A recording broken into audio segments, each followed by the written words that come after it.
उबली, बोली ये धागे क्यों हैं मेरे पीछे आगे, इन्हें तोड़ दो, मुझे मेरे पाँव पर छोड़ दो।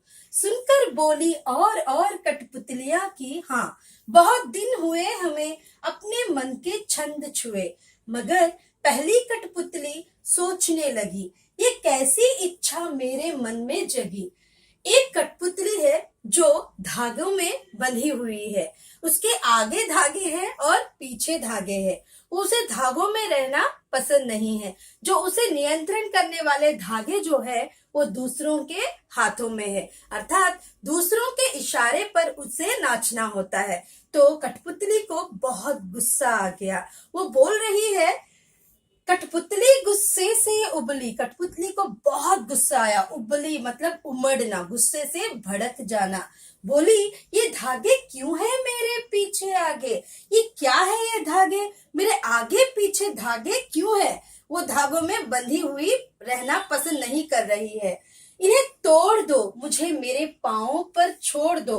वो बोल रही है कि इन्हें तोड़ दो और मुझे मेरे पाँव पर छोड़ दो, अर्थात मेरे भी पाँव है, मैं खुद अपने पैरों पर चल सकती हूँ। मुझे दूसरों पर आधार होना पसंद नहीं है। इन धागों को तोड़ दो, मुझे आजादी से छोड़ दो। अर्थात कवि हमें ये बताना चाहते हैं कि हर कोई आजाद रहना चाहता है। हर एक के जिंदगी में आजादी का महत्वपूर्ण स्थान है। सुनकर बोली और कठपुतलियां कि हाँ, बहुत दिन हुए हमें अपने मन के छंद छुए। जब ये पहली कठपुतली अपने मन की बात व्यक्त कर रही है, उसके मन की बात क्या है, वो आजाद रहना चाहती है। जब वो बोल रही है कि मुझे आजादी चाहिए, ये सुनकर उसके साथ जो दूसरी कठपुतलियां हैं वो भी बोलने लगी कि हमें भी हाँ, बहुत दिन हुए हमें अपने मन के छंद छुए। हमें भी मन के छंद अर्थात मन की इच्छा।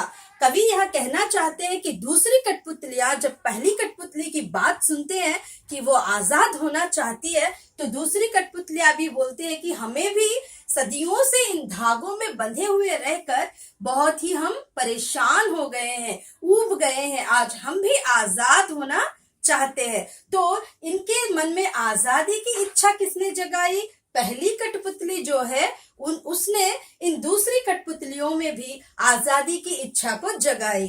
मगर पहली कठपुतली सोचने लगी, ये कैसी इच्छा मेरे मन में जगी। जब दूसरी कठपुतलियां अपने मन की बात व्यक्त करती हैं तो पहली कठपुतली सोच में पड़ जाती है।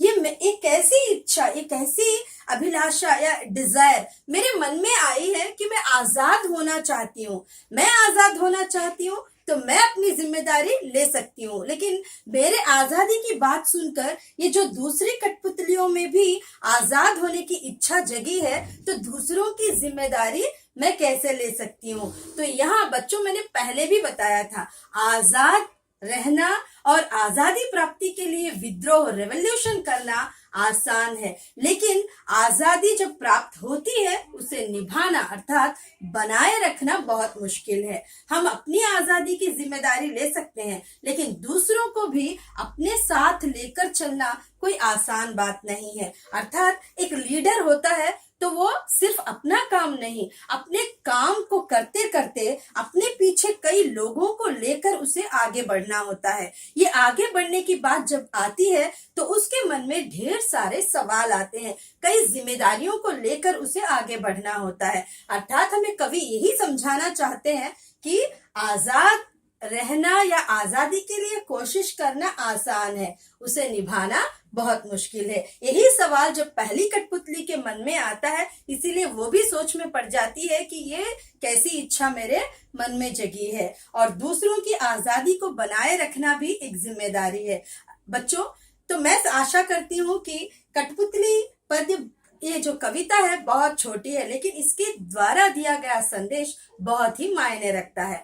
आशा करती हूँ कि ये संदेश आपको अच्छी तरह से समझ में आ गया होगा। धन्यवाद, फिर मिलेंगे।